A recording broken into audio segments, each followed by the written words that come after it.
एकादश स्कंदः अथैकत्रिंशोऽध्यायः 30th chapter श्लोक 1 श्रीशुक उवाच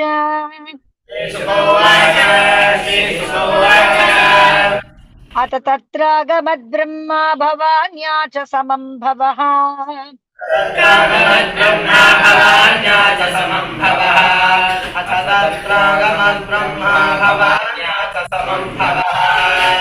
महेन्द्र प्रमुख देवा मुनयः सप्रजेश्वराः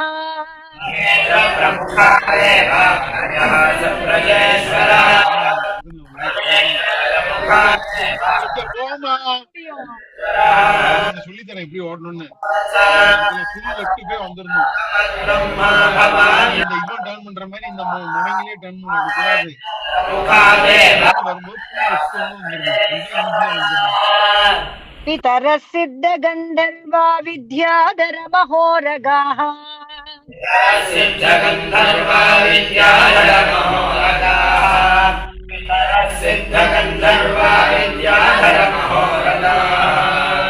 चारणा यक्ष रक्षांसि किन्नराप्सरसो द्विजाः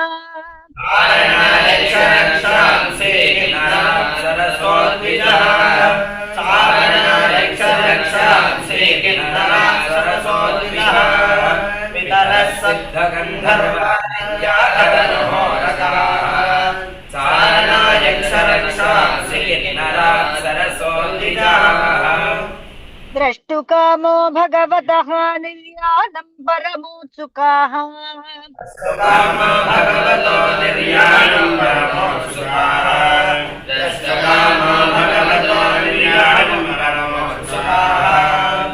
गायन्तश्च गृह्णन्तश्च शौरेः कर्माणि जन्म च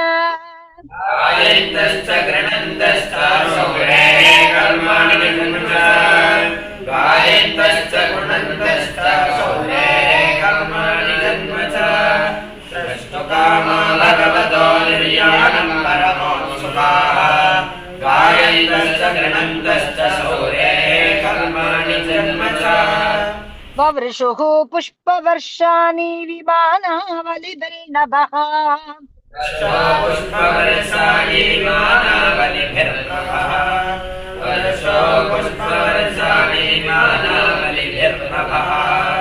कुर्वन्तः संकुलं राजं भक्त्या परमया युताः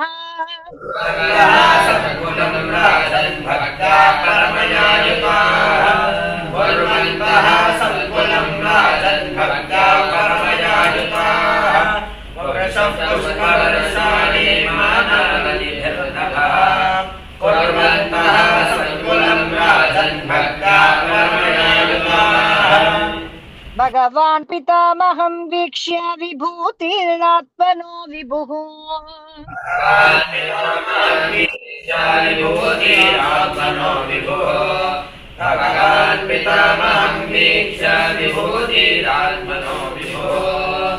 संयोज्यात्मनि च आत्मानं पद्मनेत्रेण्यमीलयत्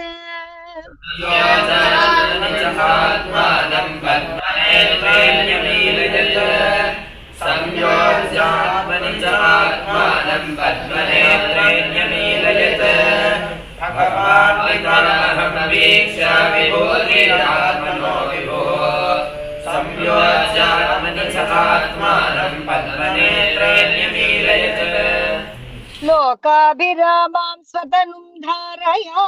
धारणाध्यानमङ्गलम्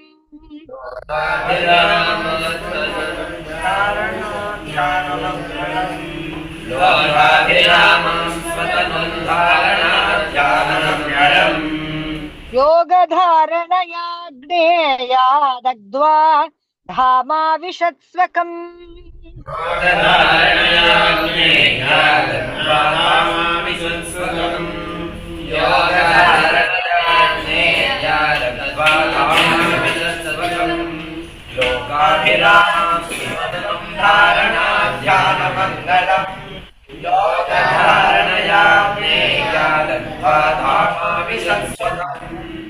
दिविदुन्दुभयोनेदुः पेतुः सुमनसश्चखात्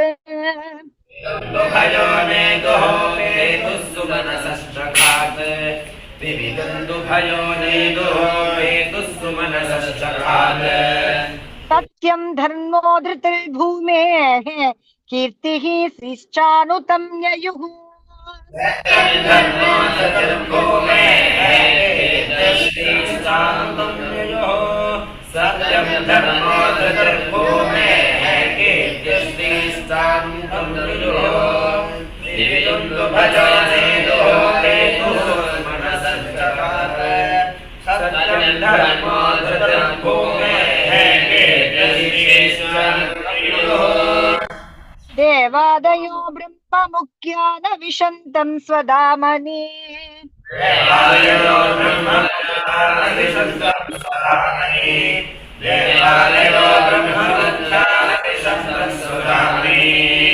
अविज्ञातगतिं कृष्णं ददृशुश्चाति विस्मिताः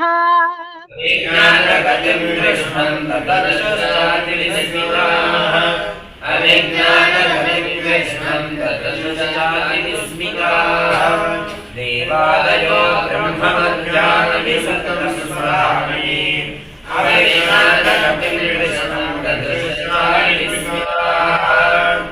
सौद्रामन्या यथाकाशे यान्त्याहित्वा ब्रह्मण्डलम्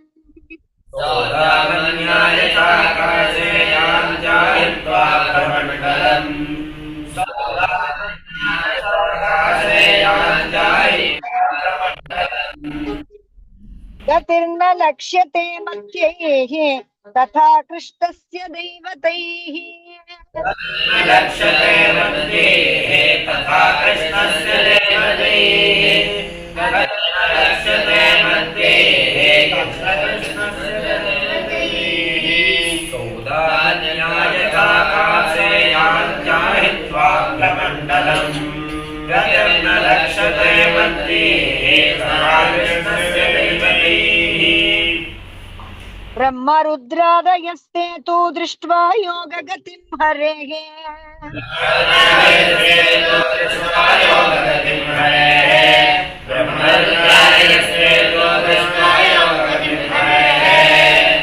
विस्मितांस्तां प्रशंसन्तः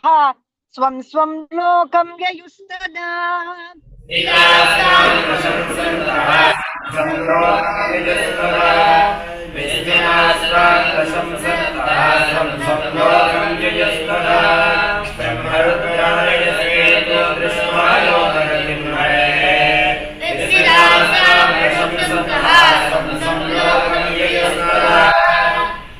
राजन् परस्य तनुभृज्जननाप्ययेह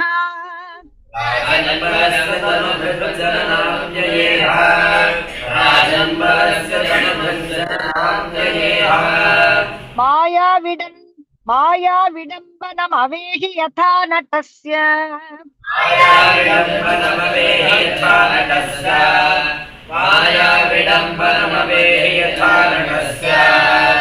सृष्ट्वात्मनेदमनुविश्य विहृत्य चान्ते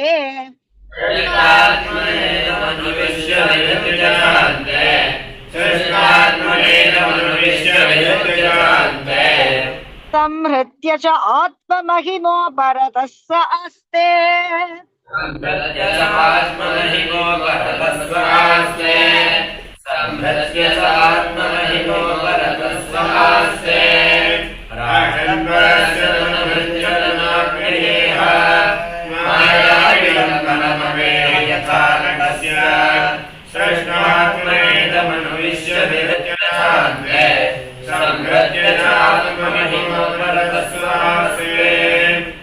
मर्त्येन यो गुरुसुतं यमलोकनीतम्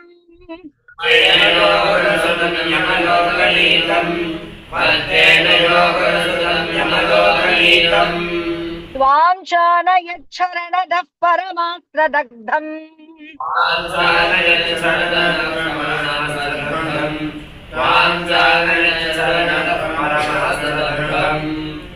जिज्ञेन्दकन्तकमपीशमसौ असावनीशः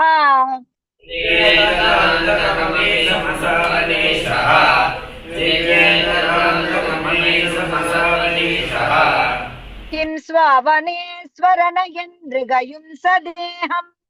इं स्वामनेश्वरनयं मृगयुं सदेहम्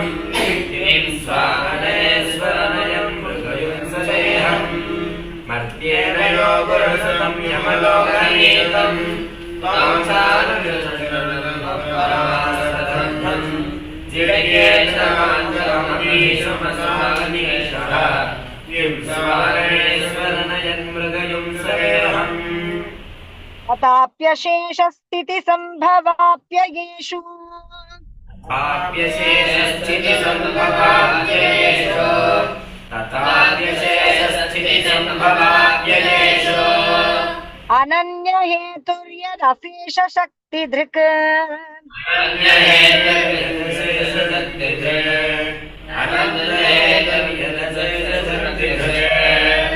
नैच्छत्प्रणेतुं वपुरत्र शेषितम्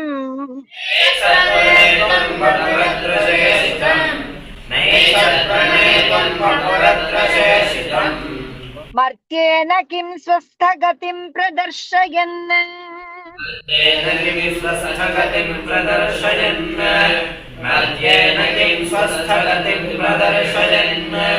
तथाप्यशेषस्थितिसम्भवाप्ययेषु अनन्यहेतुर्यदशेषशक्तिधृक् नैच्छत्प्रणेतुं वपुरत्र शेषितम् मर्त्येन किं स्वस्थगतिं प्रदर्शयन् य एतां प्रातरुत्थाय कृष्णस्य पदवीं पराम्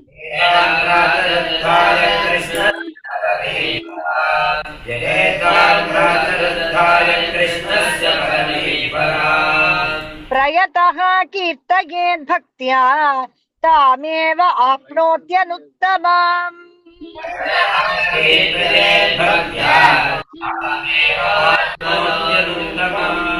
प्रयतः कीर्तयेद्भक्त्या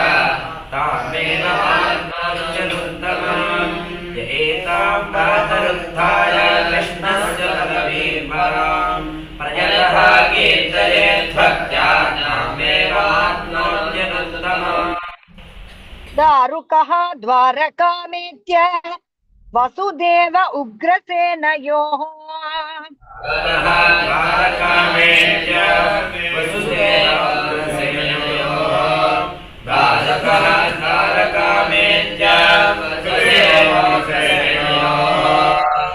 पतित्वा चरणौ अस्त्रैः न्यसिञ्चत् कृष्णविच्युतः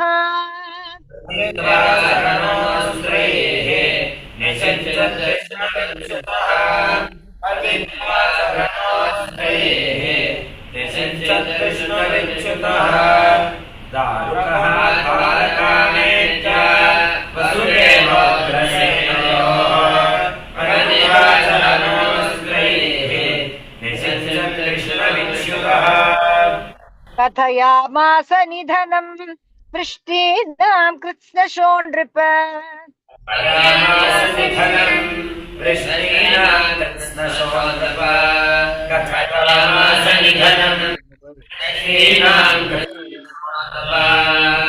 तच्छ्रुत्वा उद्विग्नहृदया जनाः शोकविमूर्छिताः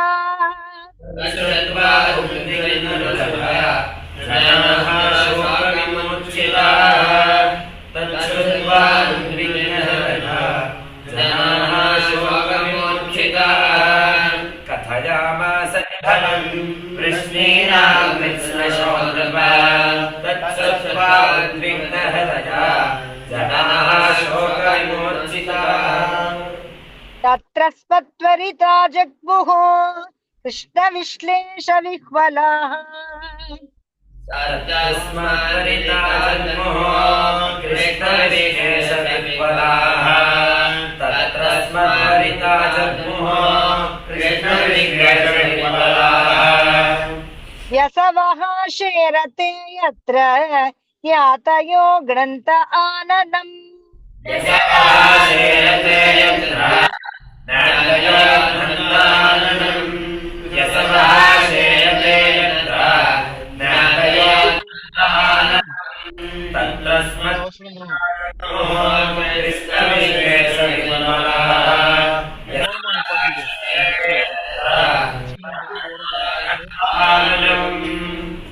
देवकी रोहिणी चैव वसुदेवस्तथा सुतौ देवकी रोहिणी चैव वसुदेवस्तथा सुतो देवकी रोहिणी चैव वसुदेवस्तथा सुतो कृष्णरामौ अपश्यन्तः शोकार्ता विजहुः स्मृतिम् रामो अपश्यन्तः शोकान्ता विजहुः स्मृतिम् कृष्णरामो अपश्यन्तः शोकान्ता विजहुः स्मृतिम् देवकी रोहिणी चैव वसुदेवस्तथा सुतो कृष्णरामो अपश्यन्तः शोकान्ता विजहुः स्मृतिम् प्राणांश्च विजहुस्तत्र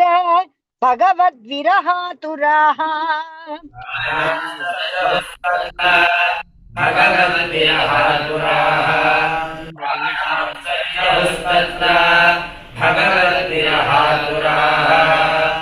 उपगुह्य पतीन्तात चितामारुरुः स्त्रियः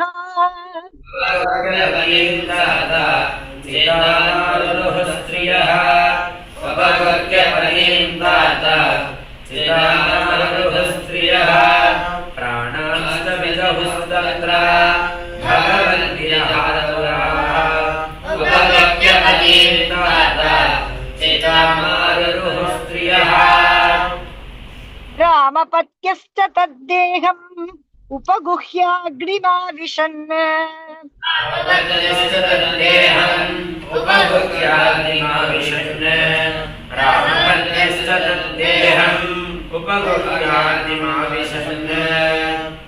वसुदेव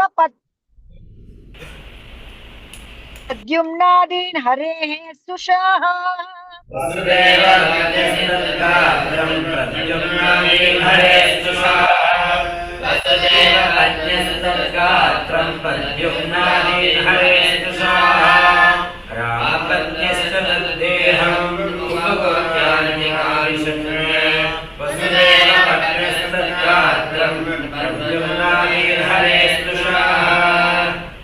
कृष्णपत्न्यो विशन्नग्निम् रुक्मिण्यादास्तदात्मिकाः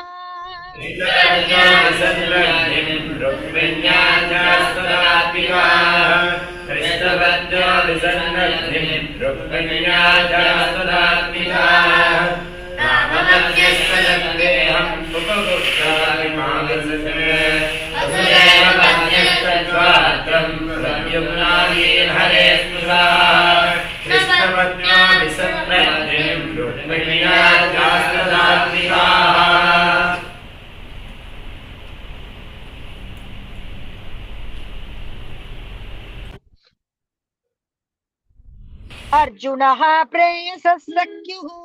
कृष्णस्य विरहातुरः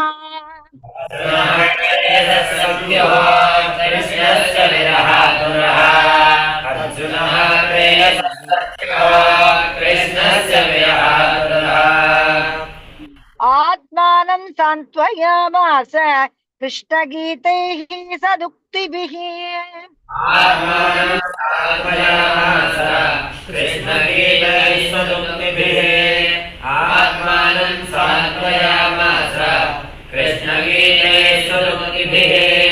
अर्जुनः प्रेयसः सख्युः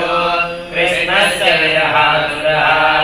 आत्मानं सान्त्वयामास कृष्णगीतैः सदुक्तिभिः बन्धूनां नष्टगोत्राणाम् अर्जुनः साम्परायिकम् अर्जुनः साम्प्रदायिकम् बन्धूनां नष्टगोत्राणाम् अर्जुनः साम्प्रदायिकम् हतानां कारयामास यतावदनुपूर्वशः हतानां कारयामास यथावदनुपूर्वशः हतानां कारयामास यथावदनुपूर्वशः बन्धूनां नष्टगोत्राणाम् अर्जुनः साम्प्रदायिकम् हतानां कारयामास यथावदनुपूर्वशः द्वारकां हरिणा त्यक्तां समुद्रोप्लावयक्षणात् हरिणाम् त्यक्त्वा समुद्राप्लावयक्षणात् द्वारकाम् हरिणाम् त्यक्त्वा समुद्राप्लावयक्षणात् वर्जयित्वा महाराज श्रीमद्भागवतालयम् महाराज श्रीमद्भागवतालयम् महाराज श्रीमद्भागवतालयम् द्वारकाम् हरिणाम् त्यक्त्वा समुद्राप्लावयक्षणात् महाराज श्रीमद्भागवतालयम् वर्जयित्वा महाराज श्रीमद्भगवदालयम्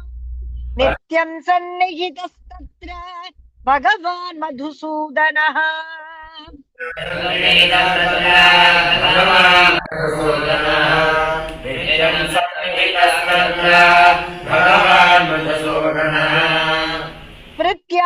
स्मृत्याशेषाशुभहरम्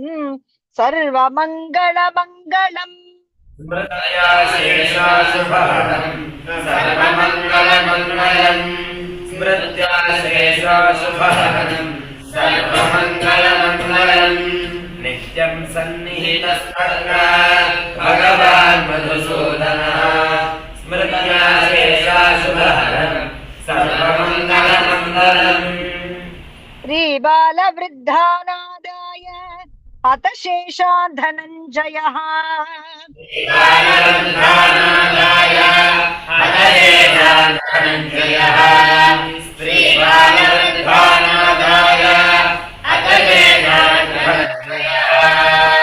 इन्द्रप्रस्थं समावेश्य वज्रं तत्राभ्यषेचयत् इन्द्रप्रस्थं समावेश्य वज्रं तत्राभ्यषेचयत् इन्द्रप्रस्थं समावेश्य वज्रं तत्राभ्यषेचयत् श्रीबालवृद्धानादाय हतशेषाधनञ्जयः इन्द्रप्रस्थं समावेश्य वज्रं तत्राभ्यषेचयत् श्रुत्वा सुहृद्वधं राजन् अर्जुना ते पितामहाः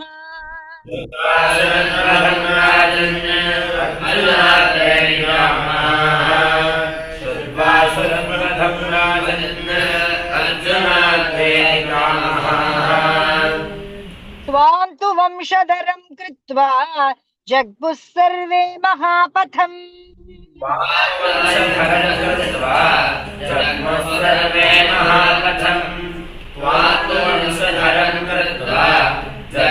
सर्वे महापथम् श्रुत्वा अर्जुनाते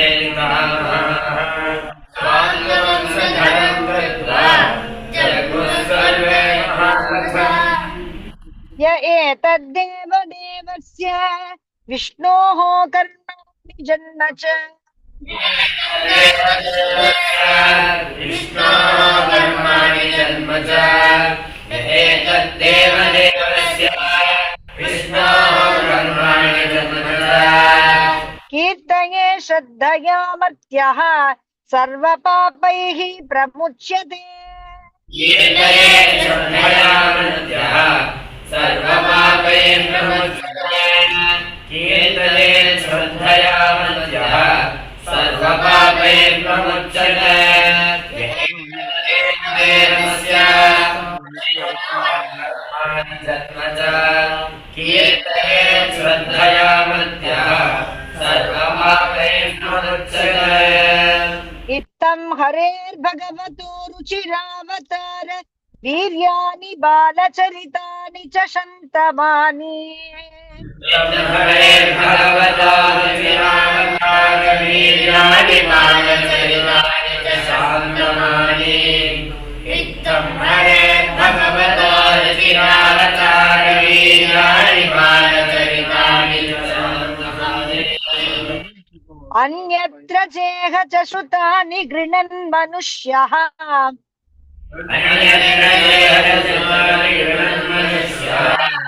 अन्यत्र चेह च श्रुतानि गृह्णन् मनुष्यः भक्तिं परापरमहं जगतौ लभेत भक्तिं परां परमहंसगतौ लभेत भक्तिं परां परमहंसगतौ लभेत इत्थं हरे भगवतो रुचिरावताराणि बालचरितानि च सन्तमानि अन्यत्र चेह च सुराति घृतं मनुष्या भक्तिं परां परमहंसगतौ लभेत इति श्रीमद्भागवते महापुराणे वैयासिक्याम् अष्टादशसाहस्र्याम् पारमहंस्यां संहितायाम् एकादशस्कन्धे 31ोऽध्यायः। श्रीमद्भागवते महापुराणे पारमहंस्यां संहितायाम् एकादशस्कन्धे 31ोऽध्यायः। इति श्रीमद्भागवते महापुराणे वैयासिक्यामष्टादशसाहस्र्याम् पारमहंस्यां संहितायाम् एकादशस्कन्धे 31ोऽध्यायः।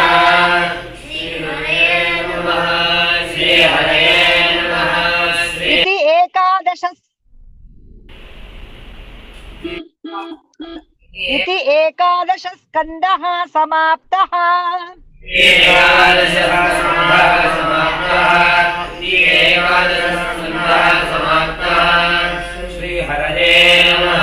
श्रीहरये नमः। श्रीहरये नमः। गोपिका जीवन गोविन्दा